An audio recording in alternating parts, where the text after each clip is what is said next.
The following is a Thorpe TV production brought to you in cooperation with Jack Thorfinson. Ladies and gentlemen, welcome to Saturday Gun Chat.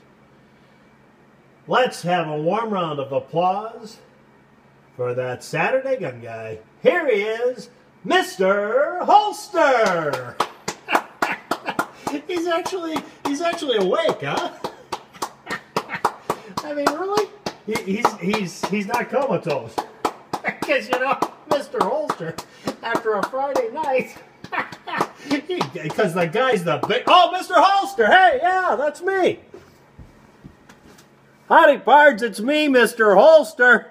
Welcome to Saturday Chat Time here at the ranch. Put that aside. Let's get this show started off right. To the sunny slopes of long ago. That doesn't heat you up and cool you down all the same time. My, but that's good cocoa. This is what we got today, guys. The Mossberg Shockwave here. Let me move my cocoa cup. The Mossberg Shockwave here was last year. I'm going to call this as last year's big winner from SHOT Show 2017. These things have sold like hotcakes, and Remington's followed up with their version, and that's out of the 870, and that's been selling like hotcakes.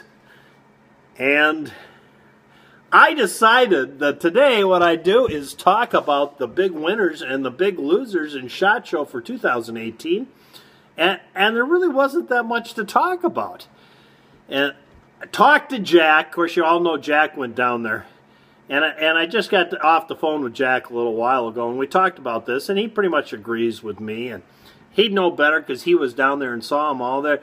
There were quite a few new and different things that were innovative, but they weren't really truly dramatically new. And the two items that he said that everybody wanted to see, everybody at Media Day was trying to shoot, they were lined up on these two items. And he and I both agreed these are the two big winners in SHOT Show. Number one is that Ruger PC-9 Carbine.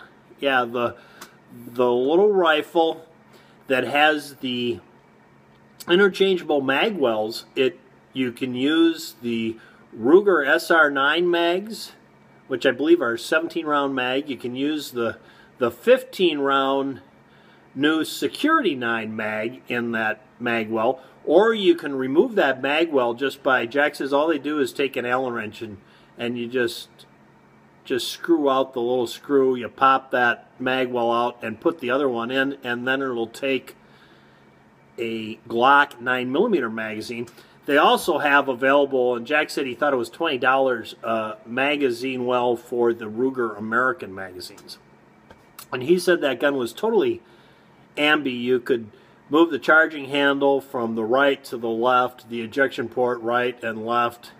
And he really liked that gun, was quite impressed with it. He says, judging from all the people standing in line and looking at it, both at the show and the people standing in line to shoot it, that is probably the big hit, and they're going to sell a ton load of those. He picks that as being the Shockwave, the Mossberg Shockwave of 2018, but he also said everybody was interested in handling and shooting the SIG 365, that little gun. He said the big kicker to that is they have two different lights that can be attached to that, if you want to call them lights. One's a light, it's a 100 lumen, little 100 lumen light that attaches, you can attach to that gun, and he said it adds very, very little to the profile of the gun, and it goes on and off just by grabbing the gun. Or they have a laser that's the same dimensions that can be put on it. He said he was quite impressed with the white light set up on it. You couldn't even tell. It it just looked like part of the gun, and it added very little to the profile of the gun. He says that gun is going to sell like crazy, he thinks. So those are the two picks from Jack, and I think he's right from what I've seen of the stuff. But of course, Jack was there, and his record on gambling notwithstanding, he is a pretty good judge on picking a winner.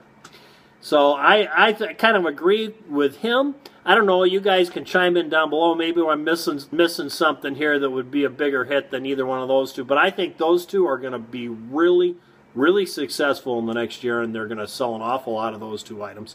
The last, we're going to talk about what I'm going to call the big failure of the whole SHOT Show, and that's that SBR, AR-15 SBR reformation. Yeah, I think that's the whole concept of having a rifle and a short one is to give you something that's a step up from a handgun in accuracy and also in the cartridge performance. And this does that, but it doesn't give it to you in accuracy. It's a way step down in accuracy. So the only real use for that thing is going to be close and personal. And like Jack says, I might as well use my handgun unless I really think I need to have a little more power. But, you know, marginally worth something. The price on it at $2,000, Jack says, I'm not going to buy that. I don't know. I know. I don't care if it has more power than my handgun. I'm not going to buy that. And of course, as you get out to a distance, and the reason this is, the whole thing is able to be done without it being a short-barreled rifle, but instead a firearm, and not having to pay that tax stamp. The whole thing is able to be done because the barrel is not a spiral land and groove barrel, it's straight land and grooves, you see? So it wouldn't have what you would call rifling. Yeah. Straight land and grooves don't qualify as rifling because they really don't do squat for the bullet. It's gonna go this way, it's gonna go that way, and it's gonna keyhole in no time at all. So yeah, I say that's the big loser. It sounded great and everybody got excited about it, but I don't see anybody really forking over. Well, there's a lot of nuts out there. People like to wear their sneakers in the pool, so maybe it will sell, but $2,000's getting to be awful steep for something that accuracy is going to be pretty questionable beyond 50 feet. Says I. So I'm picking that as the big loser of the SHOT Show. But, you know, if you think I'm wrong, chime in down below and tell me why. And there you go, guys. There's the Saturday Gun Chat for today. And I just thought I'd throw those winners and losers out of the SHOT Show for 2018. Chime in down below. Tell me what you think, who the winners are and who the losers are. And then there's Jack. Yeah, well, we won't talk about that. Let's just hope he gets back intact here. He should be arriving here shortly in the next couple of days, I hope. We'll see. Thanks for tuning in, guys. That's Saturday Gun Chat here at the ranch with Mr. Holster. Till next time, for Mr. Holster and Jack, go out and stay safe. I think I'll just have a little more of this cocoa.